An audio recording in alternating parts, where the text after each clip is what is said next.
And it was like, to my great surprise, I'm like, oh, I actually really like going to a museum. Things that like normal grown-up adults do that I always thought was like, why would you waste your time with that? Your destination, New York. You think you know this city? Take a closer look.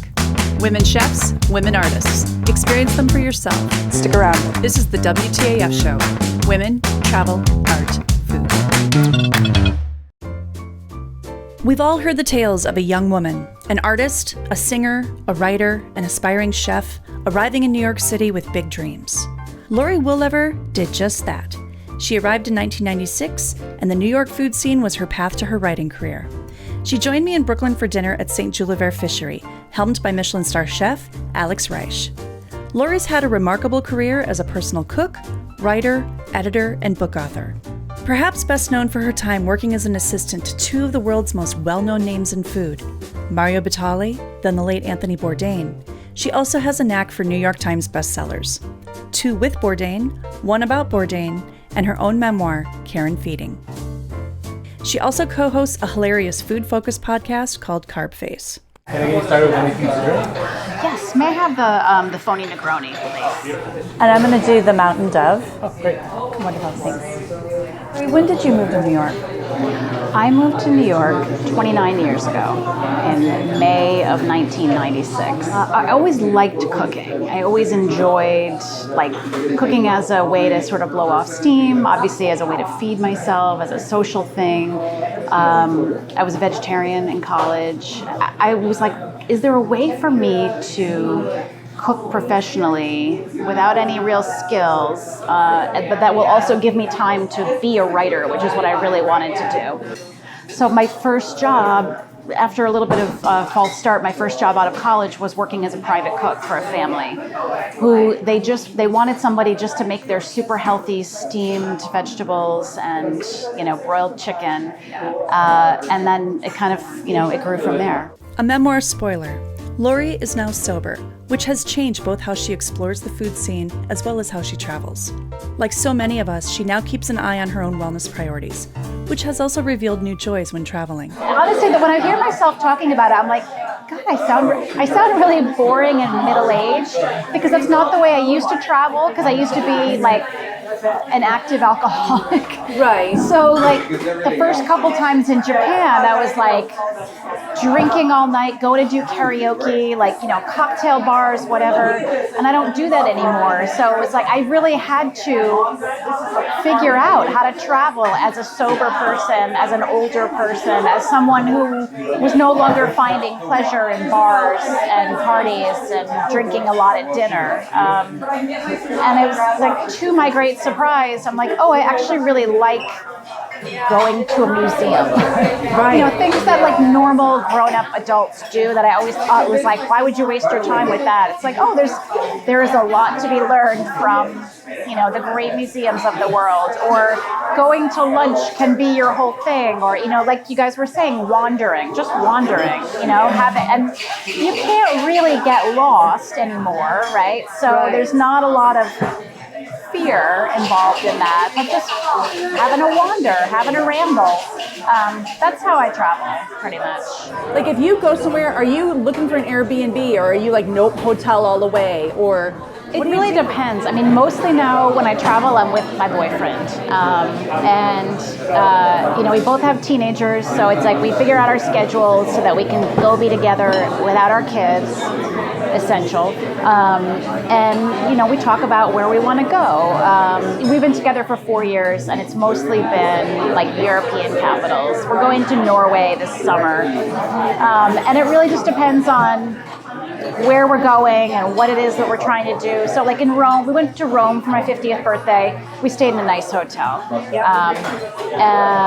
In Norway, we're doing a mixture of hotels and Airbnbs, depending on the city.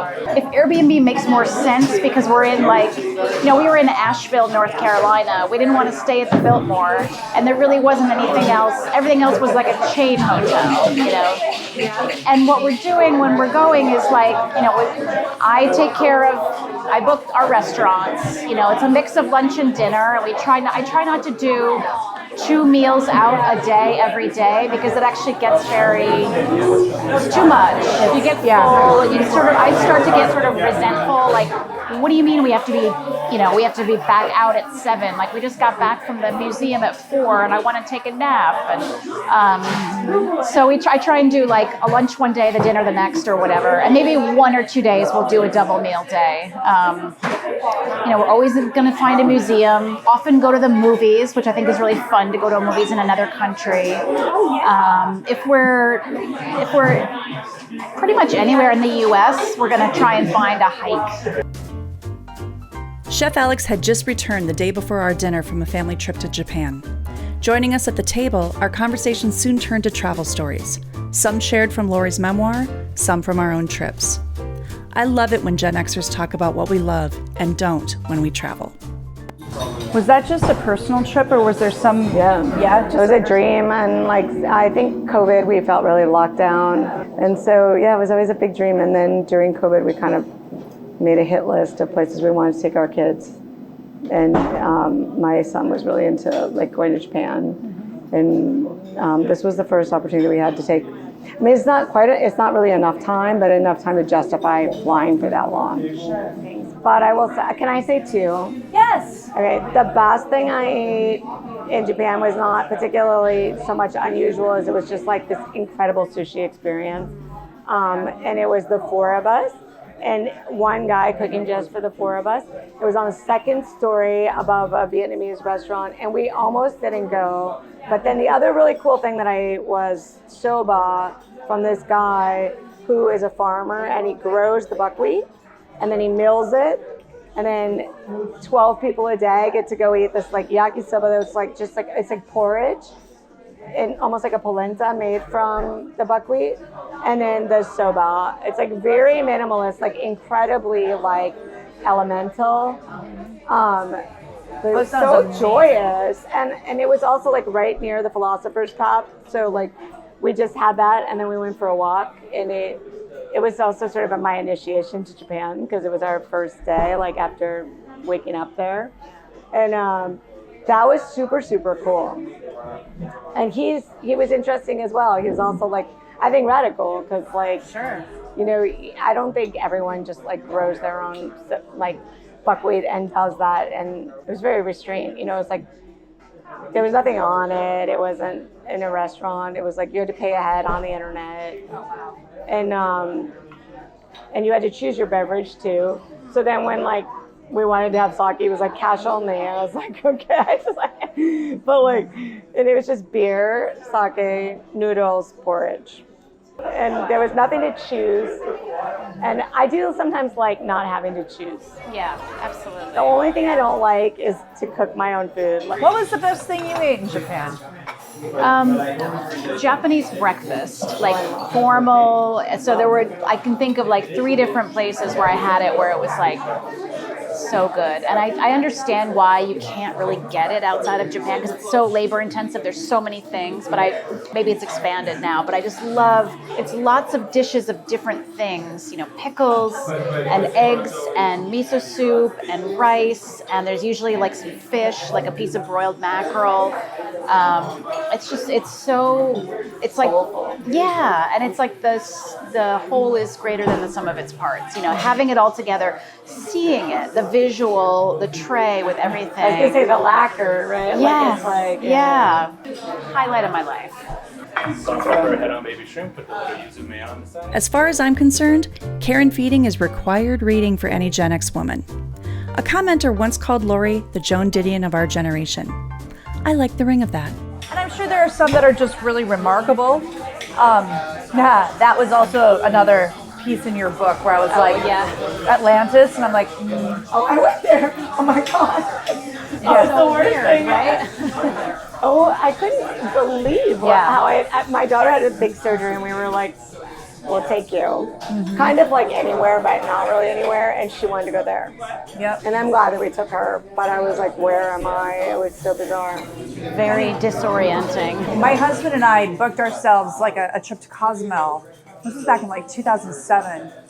And we went the all-inclusive route. It was an Occidental. It was beautiful. And after 2 days, we had read our books. We had had our fill of beer being served to us. We're like, okay, this is enough. And so he went and talked with the concierge, and we ended up renting a Jeep. I mean, we just like stayed away from the all-inclusive for the rest of the time, but we had such a great experience with where the locals were. So yeah, I mean, it's just not a lifestyle thing that we could do. Like, we have friends who are like lawyers, and they want to go on a cruise because they don't want to be reachable.